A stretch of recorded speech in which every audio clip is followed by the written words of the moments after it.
우리가 보통 선물시장에서 봉 패턴을 본다는 것은 사실 가관이지요. 선물시장에서 봉 패턴을 본다는 것은 거의 뭐랄까 이게 어울리지 않는 뭔가의 옷을 입고 있는 건데, 선물시장에서 봉 패턴의 의미가 있는 것은 하나밖에 없습니다. 인사이드 데이, 아웃사이드 데이죠. 왜 인사이드 데이, 아웃사이드 데이가 중요하냐 하면 직전 변동성이 돌파되는 변동성을 가지고 있느냐 없느냐, 이전 변동성이 축소되는 변동성을 가져갔느냐 가져가지 않느냐. 즉 변동성의 범위가 인사이드 데이라 그러면 변동성의 범위가 지난 변동성 내로 최대폭의 변동성이 직전 시세의 변동성 안에 갇혔다는 의미를 가지는 거고, 아웃사이드 데이는 변동성이 직전 변동성을 벗어나는 확장 변동성을 가졌다는 의미를 가지니까, 어떤 시세를 잘랐을 때 예를 들어 30분 시세에서 1분 봉을 가지고 계속 그것을 뭐 인사이드 아웃사이드에 그럴 수는 없지만, 인사이드 아웃사이드라는 표현을 쓰는 것은 뭐냐면 봉 패턴을 그렇게 보자는 것이 아니라 시세의 변곡점, 터닝하는 포인트, 돌파하는 포인트에서 어떠한 변동성을 보여주느냐라는 것이 굉장히 중요한 의미를 가지고 있다는 얘기를 하고 있는 겁니다. 결국 그 화두는 계속 무엇이냐면, 이 안에서 이런 소리를 하든 저런 소리를 하든 또 이것이 돌파되는 과정에서 우리가 기울기라는 이야기를 어제 말씀을 드렸습니다. 기울기라는 것은 시세를 형성해 나갈 때 시장의 매수자와 매도자가 어떠한 긴장 상태에 놓여 있는가를 이야기하는 것이다 그랬으니까, 매수자와 매도자의 긴장이 고조된 상태에서 이것을 돌파해 나간다면 이것이 의미 있는 채널을 형성하고 있는 채널 박스에 다가갔는데 매수자와 매도자가 다 같이 긴장을 하지 않는다. 혹은 매수자가 더 느슨하다.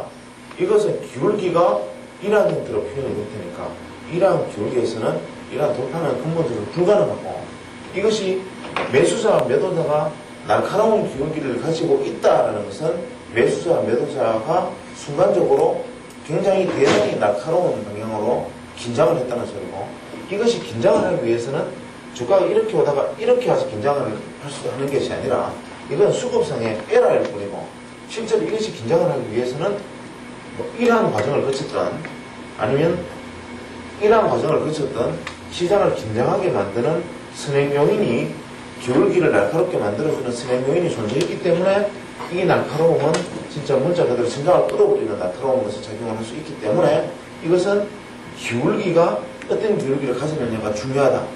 그러면 이 이야기는 뭐냐면 돌파하기 전에는 트랩이 일어난다는 이야기로 또 연결할 수 있죠. 예를 들어서 볼린저 밴드로 잠깐 돌아가서 대부분의 밴드가 이렇게 갈 것 같지만 진짜 강한 패턴은 단기 추세가 아닌 중기 추세의 변동은 이런 식의 돌파가 많지요. 이런 식의 돌파가 많은 것은 이유는 뭐냐면 시장의 긴장이고, 대립적인 시장에서 전형적으로 이러한 어떤 안정추세를 보이던 투자자들이 한쪽으로 의견이 무너지면서 한쪽으로 무기가 실렸지만, 이것은 뭐냐면 소위 말하는 이 의미는 뭐냐면, 이러한 트랩의 의미는 뭐냐면 시장에 마켓에 지금 현재 이 방향성을 주도하고자 하는 주체가 만약에 발생했을 때 주체의 관망에 의해서 생긴 것이죠.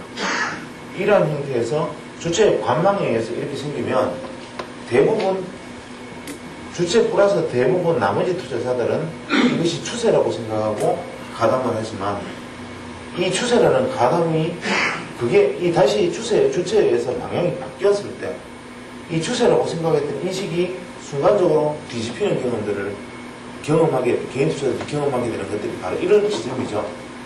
이렇게 해서 돌파되면 이때부터는 시장은 좌불안석입니다. 이랬을 때 시장은 이 주체의 확실한 의지대로 움직였다면, 방향성이 만약에 많은 쪽으로 갔다면 시장의 기울기는 트랩을 형성하게 되고, 이 기울기의 날카로움으로 표시가 되고, 이것이 바로 이 날카로움이 돌파의 하나의 새로운 증거가 될 수 있다. 그럼 우리가 채널 브레이크라는 관점에서 놓고 본다면, 채널 브레이크 하나만 놓고 봐도 대단히 많은 시각으로 볼 수가 있습니다. 쉽게 말하면 장중 30분간 일어나는 일로 내가 대응을 해서 10틱 내지 20틱의 수익을 올리겠다는 짧은 단기 매매의 요 전략 그 하나에 이런 의사결정 과정이 엄청나게 들어가 있는 거죠. 이 이야기를 하는 이유는 뭐냐면 결국 단기, 초단기, 짧게 가는 10틱 수익을 올리는 초단기 스윙 스캘핑마저도 직관입니다. 이 이야기를 하는. 주식 투자는 장기 투자든 장기 투자든 데이 트레이딩이든 스캘핑이든 직관입니다. 라는 얘기를 결론을 내리고자 어제부터 그 긴 시간을 계속 얘기했습니다.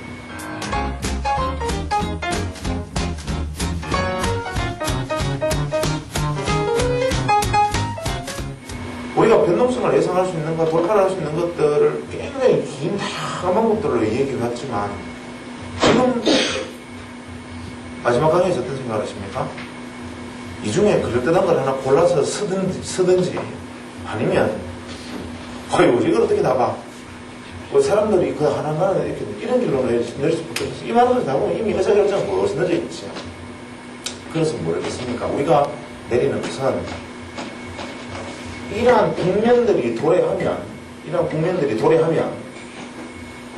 이러한 잣대들로 바라보지 않더라도 현재 이러한 국면들이 이러한 잣대들에 의해서 돌파된다, 정체된다, 시세가 멈췄다, 시세가 힘을 내서 에너지가 더 강화되었다, 새로운 방향성이 만들어졌다라는 것을 직관이라기보다는 다시 말을 바꾸면 이제 몸에 체득된 몸짓으로 내가 그것을 이해를 하게 되는 과정이 필요한 겁니다.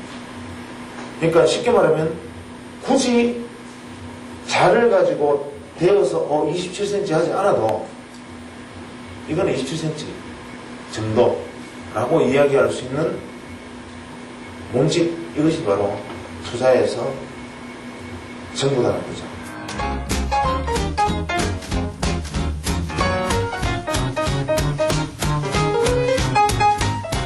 정말 현장을 어떻게 해야 되냐면 내가 눈짓으로 이게 몇 cm다 하는 것을 감각을 키우는 훈련을 해나가는 사람이 굉장한 사람이죠.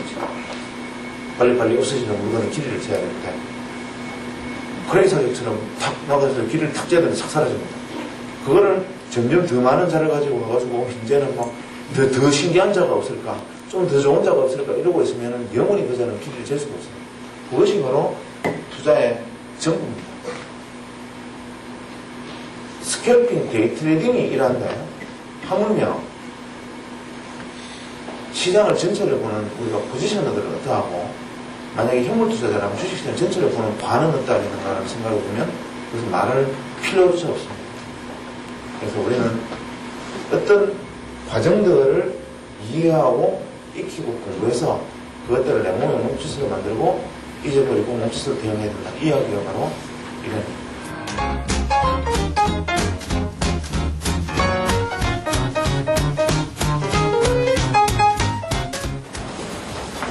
요즘은 투자자들도 개인 투자자들도 실제로 수준이 많이 향상되어 있구나라는 생각은 했습니다. 그런데 의외로 어떤 기법적인 측면에서 진보는 이루어졌는지 모르겠지만 의외로 이 기법이나 잣대라는 관점에서 시장을 보는데 너무 익숙해져서 시장 전체의 중요한 흐름을 놓치고 있는 경우를 많이 발견했고 또 그런 부분에서 제가 작은 도움이 되었다면 나름대로 참 의미 있는 시간이 아니었나 생각을 합니다.